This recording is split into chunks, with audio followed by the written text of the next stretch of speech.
Hello, this is Claudia Oakes with Another Moment in Time. Today I want to talk to you about our excellent Giles County Public Library. I have the privilege of having been asked to be a member of the board when I returned to Pulaski about 4 years ago, and was also a part of the group that raised the funds for the wonderful renovation of the library. But I'll talk about that in a few minutes. I want to talk really about the history of our library.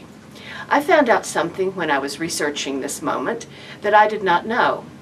The first library in Giles County was in the southeast corner of the courthouse that opened in 1929. And it was opened by a group of women known as the Homemakers Club, which was an organization that had been founded in 1910.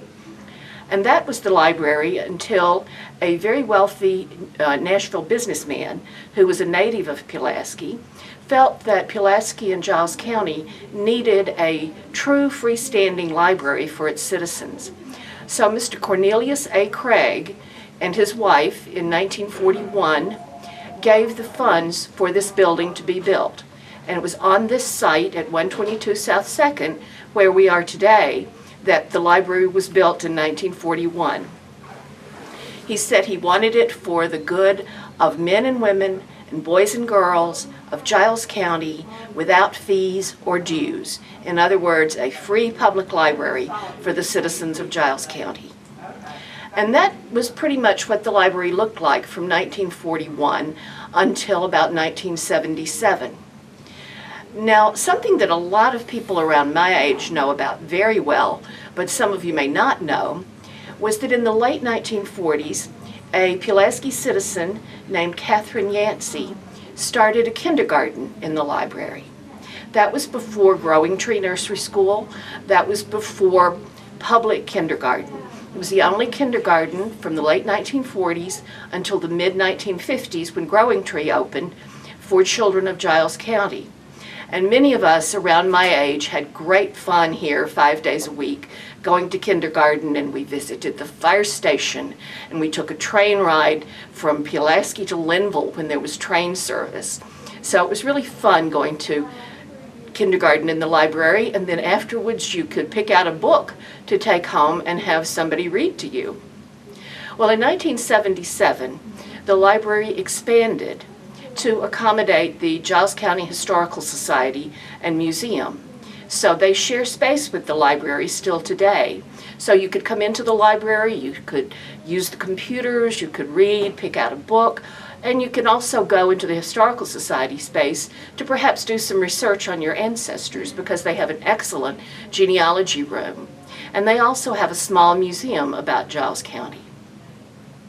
Well, in 1989, the usage had become such and the book collection had grown so large that the library expanded again, and this time it almost doubled the size.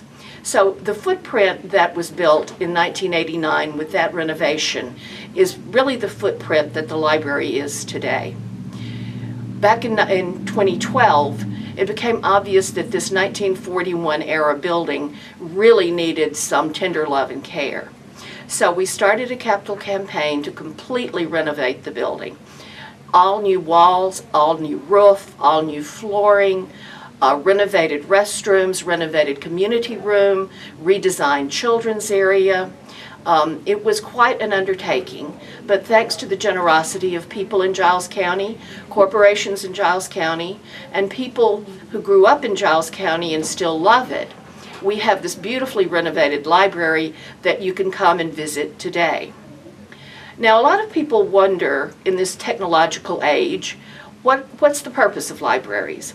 Well, I want to give you a few numbers that the library director, Cindy Nesbitt, gave me for the time period of July 2015 through April 2016 to show you how important the library is to Giles County. We average almost 900 computer users a month, and most of those people are filling out online job applications. They may not have computers at home, they may have very slow service that doesn't allow them to complete the online applications, so we feel a very valuable need for people who need jobs in Giles County. We average over 2,700 customers to our libraries, to this library and our branches. a month. We have over 6,000 items checked out from the library a month. We have 72 new card applications a month, which I think is wonderful because that ups our percentage of the number of people in Giles County having access to our facilities. And we average over 600 Wi-Fi users a month. We offer free Wi-Fi if you bring your computer into the library. So I hope that those of you who, like me, love the library will have a little more appreciation of its history, and those of you who perhaps aren't as familiar with the services we offer will come in and talk to the staff, browse around and see what we have to offer, and maybe consider taking out a library card. So I thank you for your time today, and I appreciate the opportunity to tell you more about your Giles County Public Library.